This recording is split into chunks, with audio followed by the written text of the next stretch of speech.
याच्या आधी भेटलोय आपण?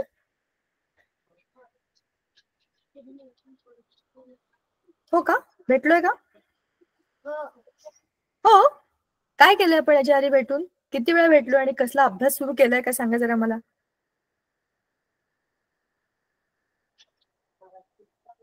आठवतंय का थोडंफार काहीतरी?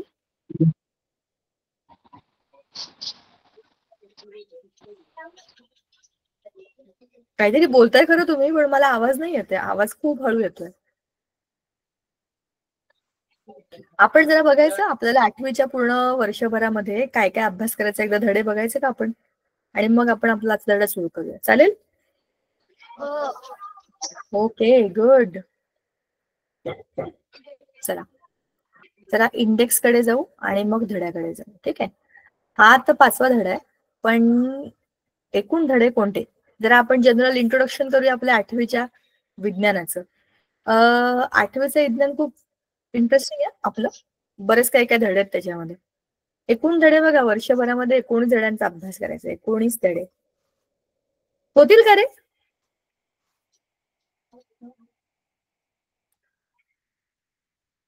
वर्षभरामध्ये 19 धड्यांचा अभ्यास होऊ शकतो का?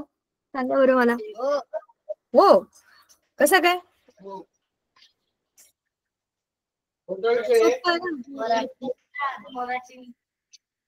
काय काय?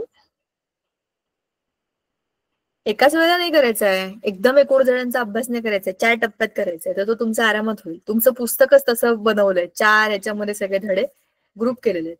तर एकदा जस्ट एक आपण बघूया वर्षभरामध्ये कोणते कोणते धडे आहेत, कारण या धड्याचं कनेक्शन 9वीला आहे आणि या धड्याचं कनेक्शन 7वीला पण होतं. तुमचे 7वीचे खूप सारे धडे तुम्हाला याच्याशी कनेक्टेड दिसतील बघा. आता 7वी संपून, शाळा सुरू होऊन, सुट्टी बिट्टी संपून आपलं डोकं ठिकाणावर यायला थोडासा वेळ लागेल, पण बघा तुम्हाला खूप साऱ्या गोष्टी आठवतील. सजीव सृष्टी आणि सूक्ष्मजीवांचे वर्गीकरण, आपल्याला याच्यामध्ये क्लासिफिकेशन सुरू झालं. 8वीला तुम्हाला याची सुरुवात आहे. हा बायोलॉजीचा धडा आहे, म्हणजे सूक्ष्मजीव, सजीव सृष्टी, सजीवांचा अभ्यास, म्हणजे सगळ्या जीवांचा अभ्यास, त्याला आपण बायोलॉजी म्हणतो किंवा जीवशास्त्र म्हणतो. तर तुम्हाला 8वीला ह्याची सुरुवात आहे सूक्ष्मजीवांच्या वर्गीकरणात. 9वीला तुम्हाला वनस्पतींचं वर्गीकरण आणि 10वीला तुम्हाला प्राण्यांचं वर्गीकरण, असे टप्पे टप्पे आहेत. आरोग्य आणि रोग हा सगळ्यांचा आवडीचा विषय, जनरल आहे पण महत्वाचा आहे आणि सोपा धडा आहे. पण आपलं सामाजिक आणि पर्सनल आरोग्य कसं चांगलं राहील ह्याच्याबद्दलची माहिती देणार आहे. बल आणि दाब खूप महत्वाचा धडा आहे. हा धडा फिजिक्सच्या महत्वाच्या कन्सेप्ट तुम्हाला सांगेल. प्रेशर आणि फोर्स, म्हणजेच दाब आणि बल. त्याच्या लागूनच तुम्हाला 9वीला न्यूटनचे नियम आणि भरपूर काही काही गोष्टी येतील. ग्रॅव्हिटेशन म्हणजे गुरुत्वाकर्षण बल, ह्या सगळ्या कनेक्टेड लाईन्स आहेत पुढे. धारा विद्युत आणि चुंबकत्व, अच्छा हे काय नव्हे. धारा विद्युत म्हणजे इलेक्ट्रिसिटी आणि चुंबकत्व म्हणजे मॅग्नेटिझम. दोन गोष्टींचा काही संबंध आहे का? आहे. तो कसा आहे धड्यामध्ये तुम्हाला आपोआप समजेल. अणूचे अंतरंग हा धडा आपण आज सुरू करणार आहे. अणूचे अंतरंग हा काय प्रकार आहे? धडा सुरू झाल्यावरती तुम्हीच मला सांगा. द्रव्याचे संघटन म्हणजे द्रव्य म्हणजे मॅटर, आजूबाजूला असलेले पदार्थ. संघटन म्हणजे त्याच्यामध्ये असलेलं स्ट्रक्चर. ठीक आहे, त्याचा हा अभ्यास आहे. धातू आणि अधातू सोपा धडा आहे. केमिस्ट्रीचा धडा आहे. धातू कोणते, अधातू कोणते, त्यांचे गुणधर्म कसे असतात, त्यांचे वापर कुठे असतात, ह्या सगळ्याची माहिती. प्रदूषण, प्रदूषणाचा भस्मासुर, ह्याच्यावर तुम्ही निबंध लिहिला असेल. काय असतं हे प्रदूषण, किती प्रकारचं असतं, कशामुळे होतं, टाळण्याकरता काय केलं पाहिजे. जनरल धडा आहे पण महत्वाचा धडा आहे. आपल्या दृष्टीने आवश्यक धडा आहे. आपण हे पुस्तकात वाचलं की हे जीवनामध्ये आणायचंय आणि प्रदूषण करायचं नाहीये. प्रदूषण करा म्हणून हा धडा नाहीये. प्रदूषण आहे आणि ते करू नका हे सांगणारा धडा आहे. मग आहे आपत्ती व्यवस्थापन. आपल्या आजूबाजूला कुठली आपत्ती येऊ शकते, काय येऊ शकतं. पावसाळ्यात नदीला पूर आला, कुठेतरी काहीतरी रस्ते जाम झाले, झाड पडलं, कुठलीही आपत्ती, नैसर्गिक आपत्ती किंवा मानवनिर्मित आपत्ती, जंगलामध्ये वणवा लागतो, अशा सगळ्या परिस्थितीमध्ये आपण काय केलं पाहिजे, फर्स्ट एड काय असलं पाहिजे, स्वतःचा जीव कसा वाचवला पाहिजे, इतरांना मदत कशी केली पाहिजे, ह्याचं आपल्याकडे काही कौशल्य नाही. धड्यामधल्या सगळ्या प्रश्नांची उत्तरं पाठ असतात आपली, पण खरं खरं समोर काय प्रसंग आहे, त्याच्यावर काय करायचं हे आपल्याला काहीच माहित नसतं. मग थोडीशी आपल्याला ह्या गोष्टीची जाणीव व्हावी आणि आपत्तीचं व्यवस्थापन कसं करू शकतो याची सुरुवात पेशी आणि पेशी अंगके. अच्छा, हा धडा जो आहे तुमच्या बायोलॉजीचा एक खूप महत्वाचा धडा आहे. जसं की आपल्या केमिस्ट्रीचा हा धडा आहे अणुचे अंतरंग, तसा बायोलॉजीचा हा धडा आहे पेशी आणि पेशी अंगक. तुमच्या पेशीच्या मध्ये असलेल्या प्रत्येक छोट्या मोठ्या अंगाचा म्हणजे छोट्या छोट्या भागाचा वापर पेशी कसा करते, त्याची कार्य कशी असतात, त्याची रचना कशी असते, इंटरेस्टिंग धडा आहे. मानवी शरीर आणि इंद्रिय संस्था हे आपल्याला आधी पण होतं लहानपणी 5वी 6वी 7वीला. वेगवेगळी इंद्रिय, त्यांच्या संस्था, शरीरामध्ये त्या कशा एकमेकांना मदत करतात, जसं की श्वसन संस्था आणि तुमची रक्ताभिसरण संस्था हे एकमेकांना मदत करतात. हा पण तुमच्या बायोलॉजीचा धडा आहे. नंतर आहे आम्ल आणि आम्लवलींची ओळख. हा खूप सोपा, इंटरेस्टिंग आणि मजेदार धडा आहे. जेव्हा आपण घेऊ तेव्हा तुम्हाला खूप मज्जा येईल. रासायनिक बदल, रासायनिक बंध हा पण तसाच मस्त धडा आहे, एकदम कूल धडा आहे. नंतर आहे उष्णतेचे मापन परिणाम. उष्णतेचे मापन परिणाम महत्वाचा धडा आहे. ध्वनी, ध्वनी आपल्याला 7वीला पण होता, त्याचा पुढचा टप्पा आहे. प्रकाशाचे परावर्तन. प्रकाश आपल्या आजूबाजूला असतो, त्याच्यामुळे आपल्याला वस्तू दिसतात. त्याचे परावर्तन होते म्हणजे काय होते, त्याचा कोणत्या तरी सरफेसवर पडून त्याचं रिफ्लेक्शन होतं आणि ह्याचे अनेक गुणधर्म असतात. त्याच्या काचा वेगळ्या, त्याच्यातनं होणाऱ्या त्या प्रकाशाचं परावर्तन वेगळं, त्यातनं वस्तू आपल्याला कशा दिसतात, ह्या सगळ्याचा अभ्यास याच्यामध्ये आहे. मग आहे मानवनिर्मित पदार्थ, वेगळेच पदार्थ जे मानवनिर्मित आहेत पण त्याच्यामध्ये काहीतरी केमिकल फॉर्म्युला आहे, कुठल्या तरी कंपनीमध्ये ते बनवलेले आहेत, अशा सगळ्या वस्तूंचा डिटेलमध्ये अभ्यास. परिसंस्था म्हणजे आपल्या आजूबाजूला असलेली सगळी इकोसिस्टीम, त्याचा अभ्यास आहे. आणि ताऱ्यांची जीवनयात्रा, हा किती इंटरेस्टिंग धडा आहे ना, ताऱ्यांची जीवनयात्रा. एकदम आकाशात जातो आपण. आपल्या आजूबाजूला असलेला तारा कोणता आहे रे? आहे का आपल्या आजूबाजूला कुठला तारा? हॅलो, झोपेतून जागे व्हा, सांगा बरं मला. आपल्या आजूबाजूला कुठला तारा आहे का?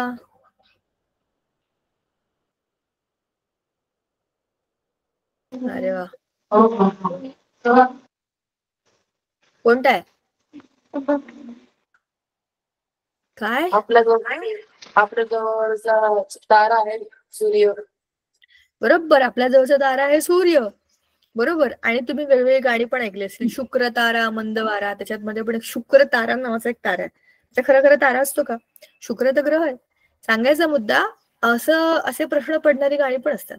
पण आपल्या सगळ्यात जवळचा तारा आहे सूर्य, बरोबर की नाही? तो सूर्य काय करतो? पृथ्वीवरची सगळी कामं बिचारा तोच करतो. आपल्या आयुष्यात घडणाऱ्या सगळ्या गोष्टींचा बेसच सूर्य आहे, हो की नाही? कारण तो सूर्यप्रकाश उष्णता सगळं देतो, त्याच्यामुळे आपल्याला अन्न मिळतं. तर आपण आहोत कारण तो बिचारा सूर्यदेव आहे. पण तो ताऱ्यांच्या यात्रेतला भाग होता. त्या धड्यामध्ये आणखीन खूप इंटरेस्टिंग गोष्टी आहेत. आत्ताचा आपला धडा आहे अणुचे अंतरंग. मी बरीच वडवड केली आहे. आपण एक छोटासा व्हिडिओ बघायचा का आधी? अणुचे अंतरंग ह्याच्यामध्ये काय काय हे बघूया आणि मग व्हिडिओकडे जाऊया. द्रव्य म्हणजे काय, अणु म्हणजे काय, द्रव्याचा सगळ्यात लहान घटक कोणता, आणि मग त्या द्रव्याचे आपण जर अभ्यास करायला घेतले तर टप्पे कसे कसे असतील. अणु, रेणू हे सगळं याच्यामध्ये आहे, पदार्थाचे प्रकार. त्याच्यानंतर डाल्टनचा अणु सिद्धांत हा खूप मस्त धडा आहे. हा इतका छान धडा आहे ना, हा धडा तुम्हाला अगदी ग्रॅज्युएशन करायला आणि केमिस्ट्रीमध्ये तुम्हाला कुठेतरी याचा संदर्भ नक्की येईल. अणुचा अभ्यास कसा सुरू झाला, डाल्टनचा अणु सिद्धांत काय होता, थॉम्सनचं प्लम पुडिंग मॉडेल काय आहे, त्याच्यानंतरचे 2 भारी एक्सपेरिमेंट, रुदरफोर्डचा सोन्याच्या पत्र्याचा म्हणजे गोल्ड फॉइलचा एक्सपेरिमेंट, आणि त्याचाच शिष्य होता बोहर. तर त्याने त्याच्यामध्ये केलेले काही बदल म्हणजे त्याच त्याने सांगितलेल्या प्रारूपामध्ये त्याने स्वतःचे पण काही मुद्दे घातले आणि राहिलेल्या गोष्टी पूर्ण केल्या. इथपर्यंतची त्याची स्टोरी आहे की अणुची रचना कशी आहे, याच्यावरती लोकांनी काय काय डोकं वापरून काय काय शोध लावले. त्याच्यानंतर आपल्याला आहे अणुची रचना कशी असते, ठीक आहे. आणि मग त्याच्यामधले इलेक्ट्रॉन, प्रोटॉन, न्यूट्रॉन, त्याची जागा, त्याला लिहायचं कसं, शब्द आहेत, अणुवस्तुमान, अणुक्रमांक हे काय, मग मूलद्रव्यांचं इलेक्ट्रॉन संरूपण कसं त्याला मांडलं पाहिजे, रचना कशी दाखवली पाहिजे, संयोज्या म्हणजे काय, इलेक्ट्रॉन संरूपण म्हणजे काय, आणि ह्या सगळ्यानंतर आपल्याला काही काही त्याचे स्ट्रक्चर्स पण आहेत, चित्र पण आहेत. आपण समजा काढायला गेलो तर ते कसं काढायचं, संयोज्य इलेक्ट्रॉन म्हणजे काय, हे सगळे केमिस्ट्री मधले सगळ्यात महत्वाचे मुद्दे. म्हणून हा धडा सगळ्या धड्यांचा बेसिक धडा आहे, बाबा धडा म्हणता येईल तुम्हाला केमिस्ट्रीच्या सगळ्या धड्यांचा. आणि मग त्याच्यानंतर समस्थानिक आहे. एकही ह्यातला मुद्दा असा नाहीये की तुम्ही म्हणाल की हा जाऊ दे, काय बोर आहे, मी याचा अभ्यास नाही करत. सगळं इंटरेस्टिंग आहे, सगळं एकमेकांना कनेक्टेड आहे आणि सगळं महत्वाचं आहे. आणि सगळ्यात शेवटी येतात न्यूक्लिअर पॉवर स्टेशन किंवा न्यूक्लिअर रिएक्टर म्हणजे अणुभट्ट्या. ठीक आहे, कारण अणूचाच अभ्यास आहे आणि अणूचा अभ्यास त्यातल्या केंद्रकाच्या अभ्यासाशिवाय होऊ शकत नाही. ही सगळी गोष्ट काय आहे आपण एक एक करत बघू, तेव्हा तुम्हाला खूप चांगली समजेल. आता तुम्हाला दाखवते मी व्हिडिओ. ठीक आहे, एक व्हिडिओ बघूया आणि मग धड्याच्या अभ्यासाकडे जाऊया. 2च सेकंद थांबा.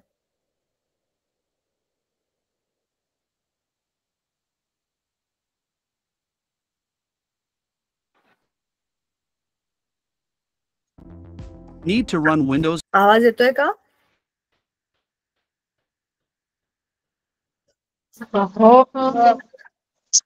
on your Mac?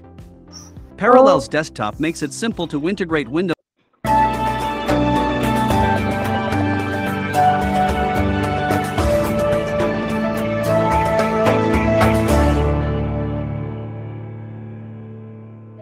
इयत्ता 8वी, विषय सामान्य विज्ञान, धडा 5वा, अणूचे अंतरंग. प्रस्तावना. अणू या संकल्पनेचा अभ्यास तुम्ही यापूर्वीच केलाय. एका सुईच्या टोकावर हजारो अणू असतात, म्हणजेच आपण कल्पनाही करू शकत नाही की अणू किती लहान असेल. तर आता सर्वप्रथम तुम्ही मला द्रव्य म्हणजे काय ते सांगा बरं. सर, वस्तू ज्यापासून तयार होते त्यास पदार्थ म्हणतात व पदार्थालाच शास्त्रीय भाषेत द्रव्य म्हणतात. अगदी बरोबर. डोळ्यांनी पाहता येणारा व ज्याचा अनुभव घेता येतो व वस्तू ज्यापासून तयार होते त्या पदार्थाला द्रव्य असं म्हटलं जातं. उदाहरणार्थ लाकूड, लोखंड, पेन, पेन्सिल, पुस्तक इत्यादी. बरं, आता तुम्ही मला अणू म्हणजे काय ते सांगा. सर, मूलद्रव्याच्या लहानात लहान कणाला अणू असं म्हणतात. अगदी बरोबर. रासायनिक अभिक्रियेत भाग घेणाऱ्या व मूलद्रव्याचे सर्व गुणधर्म असणाऱ्या मूलद्रव्याच्या लहानात लहान कणाला अणू असं म्हणतात. आता तुम्ही मला द्रव्याचा सर्वात लहान घटक कोणता ते सांगा बरं. सर, अणू हा द्रव्याचा सर्वात लहान घटक आहे. बरोबर. आपण हे अभ्यासलंय की द्रव्य हे रेणूंचे बनलेले असतात. रेणू हे अणूंपासून बनलेले असतात. म्हणजेच याचा अर्थ असा होतो की अणू हे द्रव्याचे सर्वात लहान एकक आहे.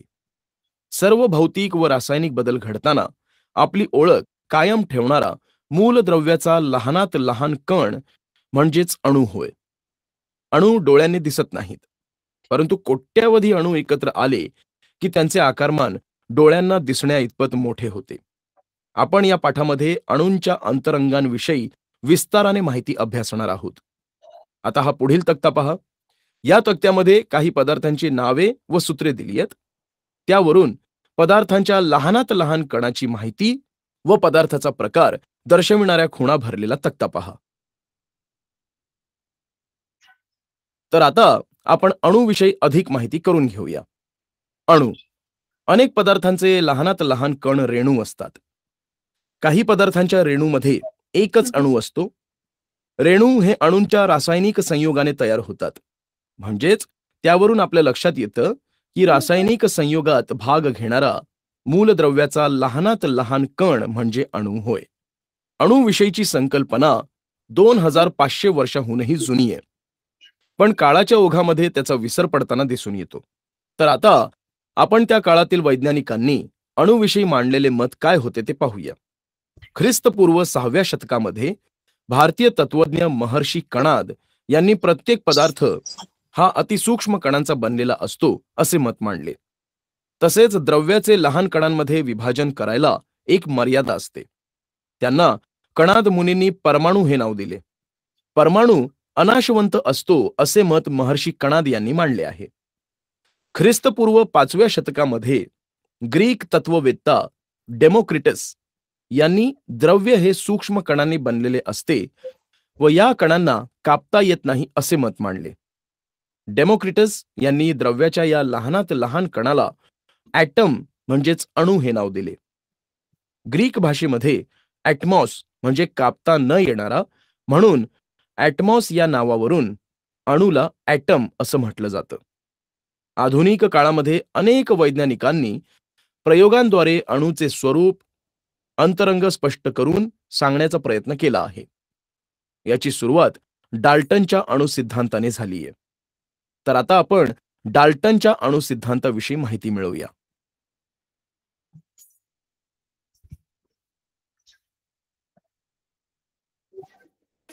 Planning to take an English proficiency test to study abroad? Join millions of students who have already taken the Duolingo English test, now recognized by over 5,500. Okay, चला, ह्या व्हिडिओमधनं आपल्याला बरीचशी माहिती मिळाली. आपल्या पुस्तकाचा हा भाग, टेबलचा भाग ऑलरेडी आपण इथे सोडवला. तुम्हाला लक्षात आलं का आपण काय केलं ते? हे बघा, हा प्रकार तुम्ही आत्ता सोडवला, बरोबर की नाही? बघा, अणू म्हणजे काय आणि अणू आणि रेणू ह्यातला फरक काय हे आपण आता बघितलं. व्हिडिओमध्ये त्याला आणखीन चांगल्या प्रकारे सांगितलं होतं. ते दाखवण्यामागचा उद्देशच हा होता की कुठलाही पदार्थ आपल्या आजूबाजूला असलेला, ज्याला आपण स्पर्श करू शकतो किंवा त्याचा अनुभव घेऊ शकतो, जे काहीतरी जागा व्यापतं, अशा सगळ्या वस्तूंना आपण पदार्थ म्हणजेच काय द्रव्य असं म्हणतो, म्हणजेच मॅटर. तर हे जे सगळे पदार्थ आहेत हे कुठल्या ना कुठल्या सगळ्यात छोट्या अणूंपासून बनलेत. खूप सारे अणू जेव्हा एकत्र येतात तेव्हा रेणू बनतात. म्हणजे रेणू अणू एकत्र येऊन आपल्याला ती वस्तू दिसते. एक छोटासा अणू आपण बघू नाही शकत, पण त्या अणूची स्वतःची काही रचना असते. आता उदाहरण सांगायचं झालं तर H2O हा एक रेणू आहे. रेणू म्हणजे काय? याच्यामध्ये एकापेक्षा अधिक मूलद्रव्यांचे अणू एकत्र असतात. पण O2 हा एक रेणू आहे जो त्याच्यामध्ये फक्त एकच प्रकारचा अणू आहे, म्हणून हा काय आहे? मूलद्रव्य. हा काय आहे? संयुग. हेलियम एकच अणू आहे, हा काय? मूलद्रव्य. हायड्रोजन मूलद्रव्य. NH3 मध्ये नायट्रोजन आणि हायड्रोजन असे दोन वेगवेगळे अणू आहेत, मध्ये ते काय झालं? संयुग झालं. नायट्रोजन मध्ये N2 स्वतःच्याच रेणूमध्ये दोन नायट्रोजनचेच अणू आहेत, मग हा पण काय झाला? मूलद्रव्य झाला. आणि हा खाली कोण आहे? CH4 मिथेन, कार्बन आणि 4 हायड्रोजन, म्हणजे तो काय झाला? संयुग झाला. अर्गॉन, निऑन आणि क्लोरीन हे पुन्हा सगळी मूलद्रव्य आहेत. थोडक्यात आपण मूलद्रव्य आणि संयुग ह्याचा पण अभ्यास या टेबलमधनं केला. आता ह्याच्यामध्ये आपल्याला काय कळलं? पाण्याचा जर आपण रेणूसूत्र बघितलं तर ते काय? H2O. बघूनच कळतं की पाण्याच्या एका रेणूमध्ये 2 हायड्रोजन आणि 1 ऑक्सिजन अशी रचना आहे. म्हणजे काय? 2 हायड्रोजन 1 ऑक्सिजन जेव्हा रासायनिक अभिक्रिया करून एकत्र येतात तेव्हा एक रेणू पाण्याचा बनतो. बरोबर? म्हणजेच काय? पाण्याचा फॉर्म्युला H2O आहे. म्हणजेच पाणी, हायड्रोजन आणि ऑक्सिजन एका विशिष्ट प्रमाणामध्ये एकत्र येऊन बनतं. त्याला आपण काय म्हणतो? त्याचा रेणू म्हणतो. बरोबर? आता अणू आहे, एक अणू असलेला रेणू आहे का? एक अणू असलेला रेणू हेलियम आहे, आर्गॉन आहे, निऑन आहे. बाकी हे सगळे काय आहेत? रेणू आहेत.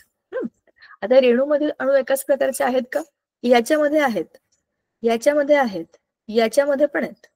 आर्गॉन, निऑन मध्ये, क्लोरीन मध्ये पण आहेत. म्हणजेच काय? एकाहून जास्त असतील तर ते संयुग, एकच असेल तर मूलद्रव्य. बरोबर? हे आपण ऑलरेडी बघितलंय. आता आपल्याला पुढे बघायचंय की ह्या सगळ्या लहानात लहान कणांचा अभ्यास म्हणजेच काय? अणूचा अभ्यास. का करायचा अणूचा अभ्यास? बघा, सोपी गोष्ट. आपल्या आजूबाजूला असलेली प्रत्येक गोष्ट आपण निरीक्षण करतो. उदाहरणार्थ बघूया हा फोन. या फोन मध्ये बरेच काय काय घटक आहेत. या फोनची स्क्रीन, त्याच्यावरती स्क्रीन गार्ड आहे, एक कव्हर आहे, मागे कॅमेरा आहे. कॅमेऱ्याच्या मध्ये वेगळीच काच आहे, काही पर्पल कलरची आहे, काही ब्लॅक कलरची आहे, त्याच्यामध्ये लेन्सेस आहेत. म्हणजे एक साधा फोन वरच्यावर बघितलं तरी कमीत कमी 5-6 वेगवेगळ्या गोष्टींनी बनलेला आहे. इथे पुढे पण एक छोटा कॅमेरा आहे. त्याला जर मी उघडलं तर आतमध्ये आणखीन 1000 प्रकारच्या गोष्टी दिसतील. कोणत्याही हॅलो, काय वेगळं बोलायचंय का? काही शंका आहे का? नाही. ओके. तर हा आपला लहानपणापासूनचा आपला स्वभाव असतो की एखादी गोष्ट कशाची बनली आहे, काय आहे याच्यामध्ये. बघा बघा तुम्ही अनुभव घेऊन बघा. छोटी मुलं, कोणतेही छोटं मूल त्याच्या हातामध्ये तुम्ही एखादी कुठली पण गोष्ट किंवा तो स्वतःच घेतो, पेन घेतो, आपटून बघतो, फोडून बघतो, तोडून बघतो. आणि इथे खूप सारी मुलं आहेत, बॉईज बॉईज. मला तुम्हाला सगळ्यांना विचारायचं, तुम्ही लहानपणी किती गाड्या तोडल्या? तुम्हाला खेळायला गाड्या, कुठेही पण फिरायला गेलात, जत्रेत गेलात, दुकानात गेलात, मला ही गाडी पाहिजे, ती कार पाहिजे. सगळी छोटी मुलं, स्पेशली बॉईज, गाड्या घेतात. त्या गाड्या घेतात आणि काय करतात, त्याच्यावर चालवतात का त्या गाड्या? एकदा चालवून बघतात, मग उघडून बघतात त्याच्यामध्ये काय आहे, ह्याच्यामध्ये काय, पोक कसं लावलंय, व्हील कसे लावले, झाकण कसं आहे, खाली काय आहे. बरोबर ना? करून पाहिलंय की नाही मुलांना? मी तुमच्याशी बोलतेय, डोकी हलवा बरं. गाड्यांचा अभ्यास असंच केला ना तुम्ही? बघा, मी कौतुकाने सांगते, ते उघडून बघितल्यामुळे त्यातल्या नवीन नवीन गोष्टी तुम्हाला कळतात. म्हणजेच हा अभ्यास करताना आपण काय करतो, निरीक्षण करतो, करून बघतो कुठून बनलंय, त्याच्यामध्ये काय आहे. हा आपला सगळ्यांचा नैसर्गिक स्वभाव आहे. मग आपल्या आजूबाजूला एवढ्या वस्तू आहेत, पदार्थ, त्या पदार्थाचं मूळ काय? बारीक बारीक बारीक बारीक करत गेलो तेव्हा कळलं की सगळ्यात छोटा तर एक अणू आहे. मग अणूचा अभ्यास करायला काय हरकत आहे? अणू कशापासून बनलाय, अणूमध्ये काय आहे, हा अभ्यासाचा मुद्दा आला. आता हे सगळं आपण जे काही पुस्तकामध्ये बघणार नाही, हे सगळी शास्त्रज्ञांची नावं आणि हे सगळे फिरंगी लोक, ह्याच्या पण खूप आधीपासून आपल्याकडे खूप सनातन काळामध्ये महर्षी कणाद म्हणून जे ऋषी होते, त्यांचं नावच कणाद, कण म्हणजे छोटासा अणू, त्यांच्या नावातच ते लपलेलं आहे. त्यांनी सगळ्यात पहिल्यांदा ही आपल्याला कल्पना दिली होती की आपल्या आजूबाजूला असलेले सगळे पदार्थ सगळ्यात छोट्या छोट्या कणांपासून बनलेले असतात. ते ह्या सगळ्या सायंटिस्ट पेक्षा खूप हजारो वर्ष आधी होते आणि तेव्हा त्यांनी ही संकल्पना मांडलेली आहे. पण आता आपण जो अभ्यास करतोय, हा गेल्या 200-250 वर्षामध्ये विज्ञानाने जी भौतिक प्रगती केली आहे, त्याच्यामध्ये इंग्लंड, अमेरिका, फ्रान्स ह्या कंट्रीज मधल्या सायंटिस्टचा खूप जास्त समावेश आहे. त्या काळामध्ये आपला भारत जो होता तो ब्रिटिशांच्या काळामध्ये आपण त्यांच्या ह्याच्यामध्ये होतो, त्यामुळे आपल्याकडे शोध लागत नव्हते का? लागत होते, पण आपण वेगळ्याच प्रॉब्लेम्स मध्ये तेव्हा होतो. आणि त्याच्यामुळे आपल्याकडे त्याच्याही आधीपासून, खूप पूर्वीपासून असलेली जी ज्ञानाची परंपरा आहे, ती खूप मधल्या काळामध्ये लोप पावली, लोकांना कळलीच नाही. पण असं असं जरी असलं तरी सुद्धा आपल्याला ते माहिती असायला हवं. आता आपण जाणार आहे डाल्टनच्या अणुसिद्धांताकडे. डाल्टन ह्या शास्त्रज्ञाने काय सांगितलं की अणू हा सगळ्यात छोटा भाग आहे, तुम्ही त्याला तोडू शकत नाही, तुम्ही त्याला बनवू शकत नाही, पण त्याची रचना करतानाच्या काही काही काही महत्वाच्या गोष्टी आहेत, त्या जर आता आपण एकदा बघूया. आणि अणूचा डाल्टनचा अणु सिद्धांत काय आहे ते बघूया. ह्याच्यानंतरचा जो आहे ना प्लमिंग मॉडेल, तो खूपच इंटरेस्टिंग आहे. बघा, याने काय सांगितलं की हे इथून सगळं फार महत्वाचं आहे. या सिद्धांतानुसार द्रव्य अणूंचं बनलेलं असतं आणि अणू हे अविभाजनीय, अनाशवंत असतात. एका मूलद्रव्यांचे सगळे अणू एकसमान असतात आणि भिन्न मूलद्रव्यांचे भिन्न असतात. पर्यंत खूप सोपं आहे की नाही? बघा, हे सगळं आपल्याला आत्ताच्या डिस्कशन मध्ये दिसलं. द्रव्य म्हणजे आपल्या आजूबाजूचे पदार्थ सगळ्यात छोट्या अणूंपासून बनलेले असतात. ते कसे असतात? अविभाजनीय आणि अनाशवंत. तुम्ही अणूला तोडू नाही शकत आणि तुम्ही अणूला नष्टही नाही करू शकत. ते आहेतच. एका मूलद्रव्यांमधले सगळे अणू एकसारखे असतात, पण जेव्हा मूलद्रव्य वेगवेगळी असतात आणि त्याचे अणू एकत्र येतात तेव्हा काय असतं? रेणू बनतात आणि ते संयुगांचे असतात, त्यांचं वस्तुमान हे वेगळं असतं. ठीक आहे, हा झाला डाल्टनचा अणु सिद्धांत. आणि त्याने अणू म्हणजे कसा गोल स्फेरिकल बॉल आहे अशी रचना दाखवली होती. ठीक आहे, इथपर्यंत कळलं का?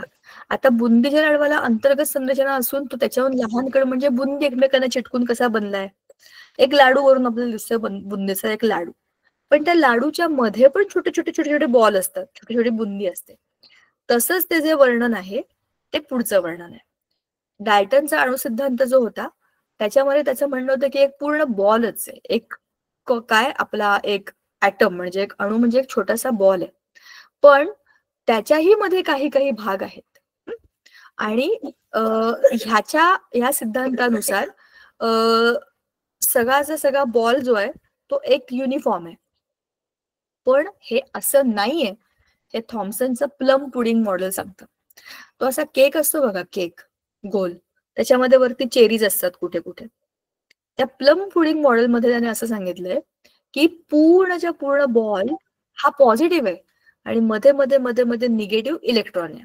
म्हणजेच काय, डाल्टनने सांगितलं होतं की एक बेसिक गोलाकार स्ट्रक्चर असतं एखाद्या अणूची रचना, पण अणूमध्ये पण काही छोटे छोटे भाग आहेत आणि ते एकमेकांना त्या केक सारखे दिसतात, असं सांगितलं थॉम्सनने त्याच्या प्लम पुडिंग मॉडेलमध्ये. म्हणजेच काय, प्लम पुडिंग मध्ये काय सांगितलंय, अणूमध्ये सर्वत्र धनप्रभार असतो बघा, सर्वत्र धनप्रभार आणि त्यामध्ये ऋण प्रभारित इलेक्ट्रॉन असतात आणि त्याच्यामुळे काय होतं, अधिक आणि वजा म्हणजे प्लस मायनस एकत्र आले की 0, म्हणजे तो विद्युत प्रभारित दृष्ट्या शून्य उदासीन असतो.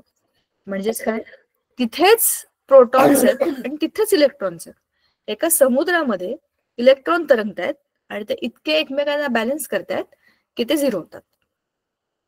ठीक आहे, असा होता हा दुसरा थॉम्सनचा प्लम पुडिंगचा अणुप्रारूपाचा मुद्दा. एकदा जरा आपण आपल्या पीपीटी मध्ये पण ही गोष्ट जरा चेक करूया. बघा, आपल्याला काय सांगितलं त्यांनी की आपल्या ह्या अणुप्रारूपामध्ये आपल्याला अणूच्या रचनेमध्ये पॉझिटिव्ह आणि निगेटिव्ह अशा 2 गोष्टी दिसतात. तर त्याच्यामध्ये आपल्या ज्या निगेटिव्ह आहेत त्या काय आहेत, इलेक्ट्रॉन्स, आणि ज्या पॉझिटिव्ह आहेत त्या काय आहेत, न्यूक्लियस मधल्या गोष्टी आहेत त्या. म्हणजेच काय आहेत की त्याच्यामध्ये न्यूट्रॉन आणि प्रोटॉन आहे. ठीक आहे, आता पुढचा जो मुद्दा आहे तो आहे रुदरफोर्डचं ॲटॉमिक स्ट्रक्चर. ठीक आहे, त्याच्या आधी जरा एकदा आपण फटाफट आपल्या पीपीटी वरती पण जाऊया. हे काय आलं रे, काहीतरी वेगळंच उघडलं. रुदरफोर्डचा जो प्रयोग होता त्याने काय केलं, त्याने एक सोन्याची फॉईल घेतली. फॉईल म्हणजे काय, फॉईल म्हणजे पत्रा. त्या पत्र्याला त्याने घेतलं त्याच्या प्रयोगासाठी. आता काय केलं ना, आपण जरा मध्ये पण ते उघडून बघूया. स्क्रीन शेअरिंग इकडे. म्हणजे तुम्ही का माईक ऑन केलाय, तुम्हाला काय बोलायचंय का? गंगा वसावे नावाने पुन्हा पुन्हा माईक ऑन होते. मुलींना तुम्हाला काय बोलायचंय का माझ्याशी?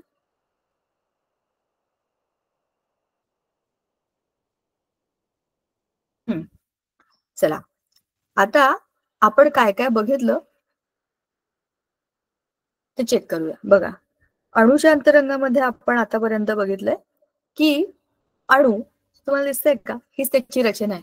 ह्याचाच आपल्याला अभ्यास करायचा आहे. लवकरच आपण त्या मुद्द्यापर्यंत येऊ. बघा, अणूच्या मध्यभागी पॉझिटिव्ह निगेटिव्ह आहेत आणि पॉझिटिव्ह आहेत आणि बाजूला निगेटिव्ह फिरतात. म्हणजेच काय, अणू हा पदार्थाचा बिल्डिंग ब्लॉक आहे. बिल्डिंग ब्लॉक म्हणजे एक एक वीट. जशी आपण भिंत बांधतो की नाही, त्या भिंतीमध्ये एक वीट लावतो, तसंच एखाद्या पदार्थामध्ये अणू अणू अणू अणू अणू एकत्र येऊन एक रचना बनते. त्याला आपण काय म्हणतो, त्या पदार्थाची रचना.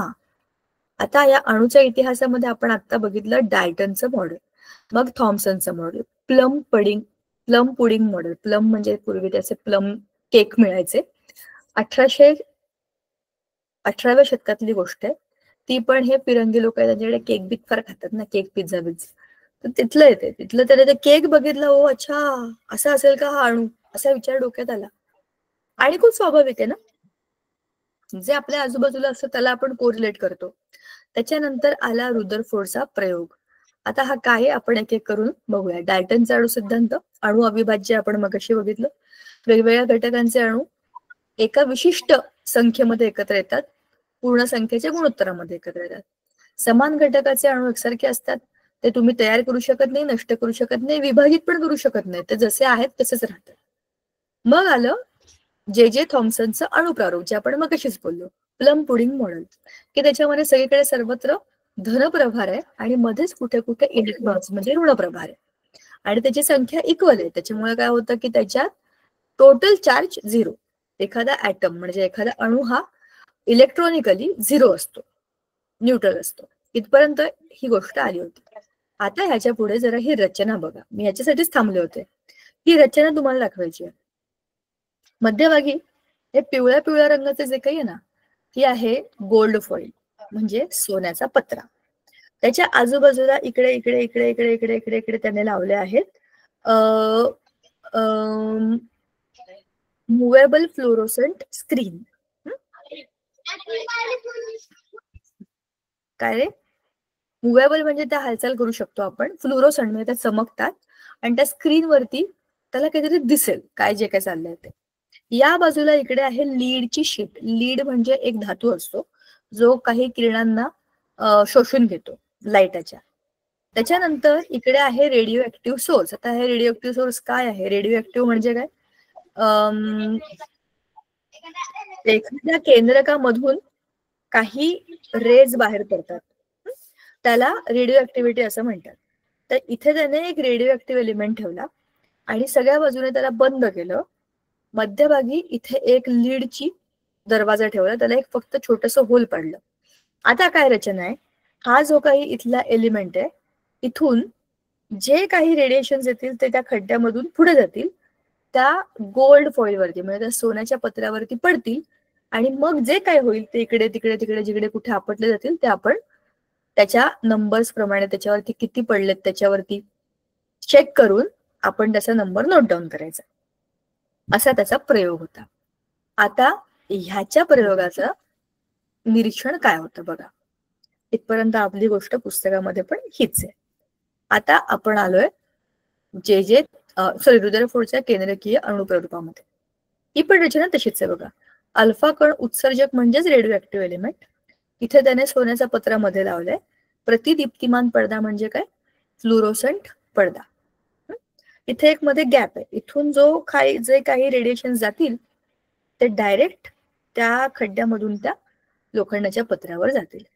आता ह्या सगळ्या रचनेमधनं काय काय दिसलं बघा. इथून आहे अनपेक्षितपणे बहुसंख्य अल्फा कण पत्र्यातून आरपार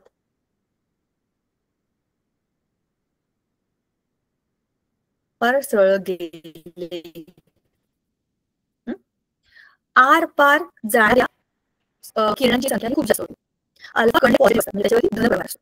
आता हे अल्फा कण, इथून निघालेले अल्फा कण हे त्या गोल्डच्या पत्र्याच्या सोन्याच्या पत्र्याच्या आरपार जाणाऱ्यांची संख्या खूप जास्त होती. काही थोडे जे अल्फा कण होते ते मूळ मार्गापासून लहान कोनामधून विचलित झाले, म्हणजे छोट्याशा अँगलने इकडे तिकडे वळले. आणि त्याच्याहूनही थोड्या अल्फा कणांना मोठ्या कोनातून त्यांचं विचलन झालं. आणि आश्चर्य म्हणजे काय, 20,000 पैकी एकच अल्फा कण मूळ मार्गाच्या उलट दिशेने आला. म्हणजे जसा गेला तसा परत आला. असे खूप कमी, म्हणजे 20,000 मधला एक, अशा संख्येने त्याला ह्या प्रयोगातले रिझल्ट मिळाले. समजलं का? म्हणजे काय, खूप सारे आरपार गेले, काही थोडे छोट्या अँगलने बाजूला गेले, त्याच्याहून काही मोठ्या अँगलने बाजूला गेले, आणि 20,000 मधला एक जसा गेला तसा परत आला. हे कधी होतं? समोर आपल्या खूप मोठा काहीतरी सामान आहे, एक मोठा ब्लॉक आहे, तुम्ही त्याच्यावर एक बॉल फेकला भिंतीवरती, तसाच तो परत मागेल, कारण भिंत खूप जड आहे, मोठी आहे. बॉलच्या वजनाच्या मानाने फेकणं परत येणं, ठीक आहे ना, कारण भिंत ही मोठी आहे. तसंच काहीतरी जड आणि जाड मध्यभागी आहे, त्याच्यावर अल्फा कण फेकला आणि तो उलटा आला, कारण हा पॉझिटिव्ह आहे, तसंच त्याला तिकडनं पॉझिटिव्ह धक्का मिळाला, तो परत मागे आला, असा त्याचा अर्थ होतो. ह्याचा अर्थ आपल्या ज्या अणुच्या रचनेचा आपण अभ्यास करतो त्याच्यामध्ये खूप जागा मोकळी असली पाहिजे, कारण खूप सारे अल्फा कण आरपार गेले. आरपार आपण केव्हा जातो? जेव्हा मध्ये काहीच नसतं, मध्ये काही अडथळा नसेल, काही डिस्टर्बन्स नसेल, तर वस्तू आरपार जातात. अल्फा कण आरपार गेले कारण मध्ये काही अडथळाच नाहीये, खूप जागा रिकामी आहे. त्याच्यामध्ये थोडे जे छोट्या अँगलने गेले त्याच्यामध्ये काय, केंद्रकाला आपटून गेले, म्हणजे मध्ये काहीतरी आहे. आणि तिकडनं परत येणारा जसा आला त्याचा अर्थ की मध्यभागी गोलाकार काहीतरी जड आणि जाड, असं त्याने काढलेलं या सगळ्याचं डिस्क्रिप्शनचं कन्क्लुजन होतं, म्हणजे त्याचा रिझल्ट होता प्रयोगाचा. मग त्याने स्वतःच एक चित्र काढलं की अणूची रचना अशी असली पाहिजे. बघा, आपण जो अणूच्या रचनेचा चित्रातनं बघतो, अभ्यास करतो, तो असाच असतो. मध्यभागी केंद्रक आणि आजूबाजूला इलेक्ट्रॉन. आता ह्याने काय केलंय, मध्यभागी केंद्रक म्हणजे जड आणि जाड असं काहीतरी ठेवलंय. तिकडनं आलेला कण परत गेला, तिकडनं छोट्या अँगलने मोठ्या अँगलने पण कण केले आणि मध्ये खूप मोकळी जागा आहे आणि मध्ये मध्ये मध्ये मध्ये इलेक्ट्रॉन आहे. म्हणजेच काय आहे, मध्यभागी सगळं वजन आहे, आजूबाजूला मोकळी जागा आहे आणि तिथेच कुठेतरी इलेक्ट्रॉन्स आहेत. असं त्याचं रचना करण्याचं चित्र होतं. कळलं का इथपर्यंत? हे झालं रुदरफोर्डचं प्रयोगाचं डिस्क्रिप्शन. हे तुम्हाला कळलं का?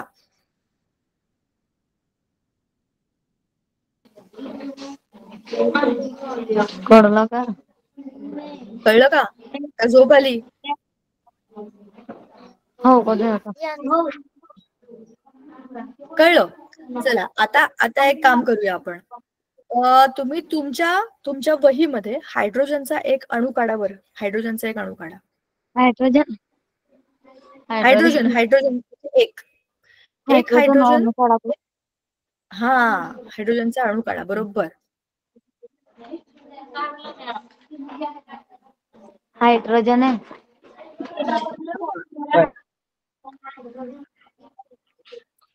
काढलं.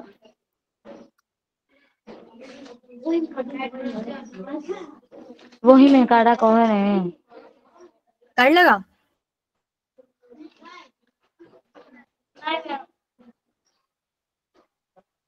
चला, तुम्हाला मला एक व्हिडिओ दाखवायचा आहे. हा जो आपण आता प्रयोग बोललो, गोल्ड फॉइलचा प्रयोग. तुमचे आधी मला चित्र दाखवा हायड्रोजनची, बघू कसं काढलं.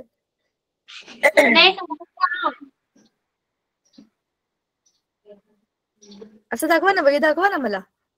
नाही काढलं. का नाही काढलं? काढा म्हटलं तर तुम्हाला काढलं म्हणाल्यात. काढा आणि पटकन दाखवा हायड्रोजनचा अणू कसा दिसतो.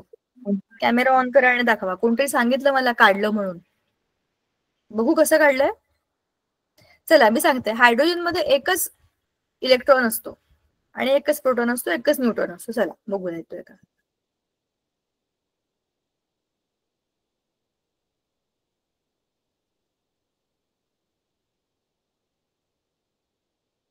काढले का कोणी? दाखवते का कोणी? का जायचं व्हिडिओ बघायला?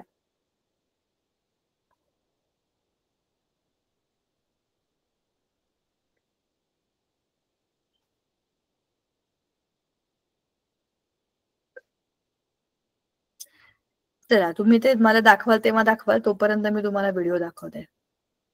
हिंदीमध्ये आहे पण. तुम्हाला हिंदी कळतं ना?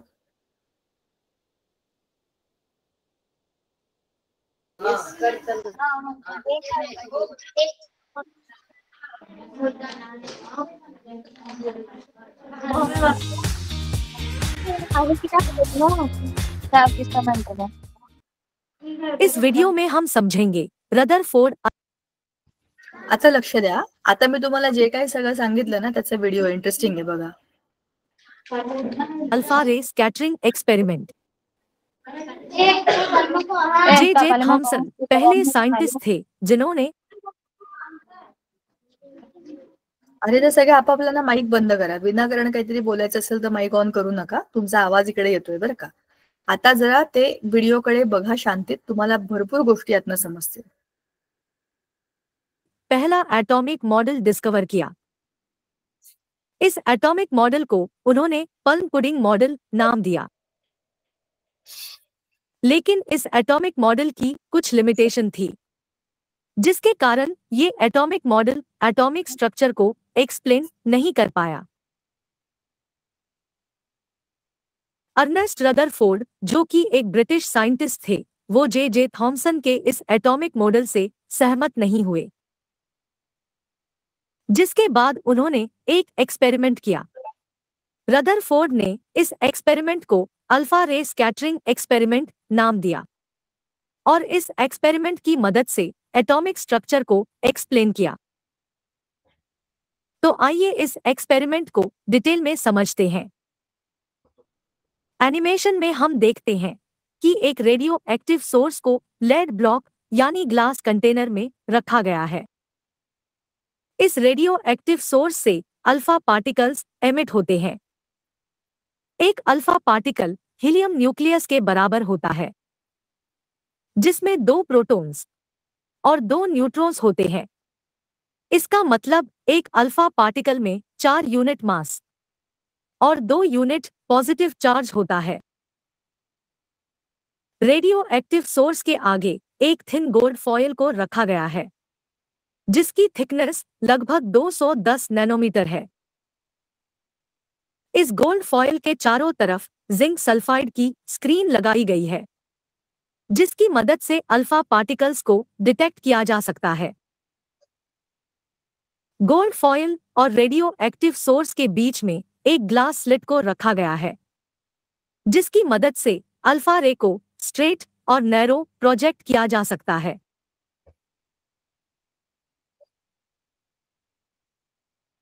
एनिमेशन में हम देखते हैं कि जब अल्फा रे को लेड ब्लॉक से प्रोजेक्ट किया जाता है, तब अल्फा रे स्लिट से पास होते हुए गोल्ड फॉयल पे फॉल करती है। अल्फा रे में जो अल्फा पार्टिकल्स है वो गोल्ड फॉयल से स्कैटर होते हैं और डिफरेंट एंगल पे डिफ्लेक्ट होते हैं। ये अल्फा पार्टिकल्स जिंक सल्फाइड स्क्रीन पर एक ब्राइट फ्लैश लाइट प्रोड्यूस करते हैं, जिसकी मदद से अल्फा पार्टिकल को डिटेक्ट किया जा सकता है। आइए अब जानते हैं इस एक्सपेरिमेंट के ऑब्जर्वेशन के बारे में। Observation of Rutherford's alpha ray scattering experiment. First observation, ज्यादातर अल्फा पार्टिकल बिना डिफ्लेक्शन के स्ट्रेट पास हो गए। Most of the fast-moving alpha particles passed straight through the gold foil. Second observation, कुछ अल्फा पार्टिकल्स बहुत small angle पे deflect हुए। Some of the alpha particles were deflected by the foil by small angle. Third observation, लगभग हर 12,000 particle में से एक particle gold foil से टकरा के 180 degree पे bounce back हुआ। Surprisingly, 1 out of every 12,000 particles appeared to rebound.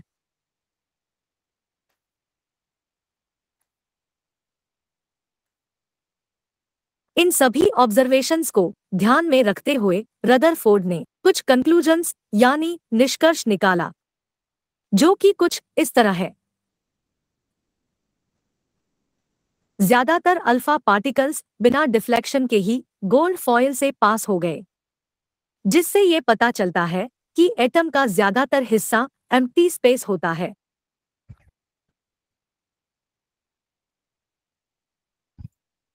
कुछ alpha particle बहुत small angle पे deflect हुए, जिससे ये पता चलता है कि एटम में पॉजिटिव चार्ज यूनिफॉर्मली डिस्ट्रीब्यूट नहीं होता, बल्कि बहुत छोटे वॉल्यूम में कॉन्सेंट्रेट होता है। बहुत कम अल्फा पार्टिकल 180 डिग्री पे बाउंस बैक हुए, जिससे ये पता चलता है कि एटम में जो पॉजिटिव चार्ज पार्टिकल्स हैं वो बहुत स्मॉल वॉल्यूम ऑक्यूपाई करते हैं। इस एक्सपेरिमेंट के बेसिस पे रदरफोर्ड ने इसे एटम का न्यूक्लियर मॉडल बताया और साथ ही इसके फीचर्स को एक्सप्लेन किया, जो कि कुछ इस तरह है। इलेक्ट्रॉन्स न्यूक्लियस के अराउंड सर्कुलर पाथ पे रिवॉल्व करते हैं। एटम में जो पॉजिटिवली चार्ज सेंटर है उसे न्यूक्लियस कहते हैं और इस पॉजिटिवली चार्ज सेंटर पे एटम का कंप्लीट मास कॉन्सेंट्रेट रहता है। न्यूक्लियस का साइज एटम के कंपैरिजन में बहुत छोटा होता है।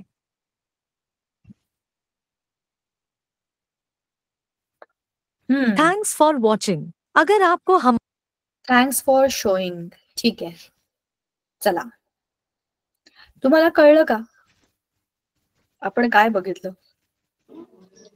कळत नाही.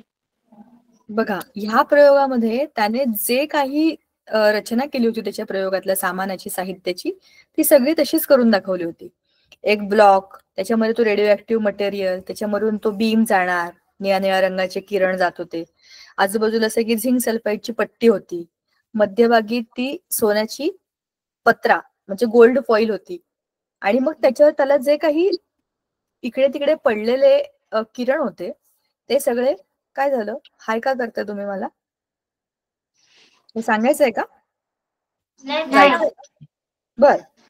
म्हणजे काय दाखवताय तुम्ही मला? सांगताय काहीतरी? मुलांना, काही शाळांमधले विद्यार्थी मला हाय करतात. काही निरोप असेल तर सांगा बरं का, असं काही नाही. तर ह्या सगळ्या रचनेमधून तुम्हाला समजलं का की अल्फा पार्टिकल पॉझिटिव्हली चार्ज असतात, त्याचा प्रभारित असतात, त्याचा परिणाम कुठे कुठे झाला? खूप सारी जागा मोकळी आहे आणि मध्यभागीच काहीतरी पॉझिटिव्ह आहे जिकडनं परत आलं. याच्यामध्ये या व्हिडिओमध्ये ना 12,000 एक परत आला असं सांगितलं. आपल्या पुस्तकामध्ये 20,000 एक परत आला असं सांगितलं. आपण पुस्तकातलंच लिहायचं. आता हा व्हिडिओ बघून आपल्याला काय समजलं की रचना कशी होती आणि रिझल्ट कसे आले, कशाचा काय त्याने कोरिलेशन लावलं, ह्याच्यासाठी हा व्हिडिओ आपल्याला मदत करतोय. हे समजलं का आपल्याला? इथपर्यंत कळलंय का रुदरफोर्डचा प्रयोग कसा आहे? आता पुढच्या टप्प्यामध्ये आपण ह्याचा आणखीन डिटेलमध्ये अभ्यास करू ह्या धड्याचा. त्याच्यामध्ये रचना म्हणजे काय आणि त्याच्यामध्ये कोण कोण काय काय भाग असतात, सब ॲटॉमिक पार्टिकल म्हणजे ॲटमच्या मधले पार्टिकल्स कोणते, ह्याचा अभ्यास. भेटूया पुढच्या वेळेला. थांबायचं आता? नाही जायचं पुढे? पण मग आपली वेळ तर संपली आत्ताची. मग पुढच्या वेळेला हा धडा अर्धवट राहील. नवा टॉपिक आपण नव्याने सुरू करूया. ठीक आहे? चालेल. चलो बाय बाय. भेटूया परत. Bye bye.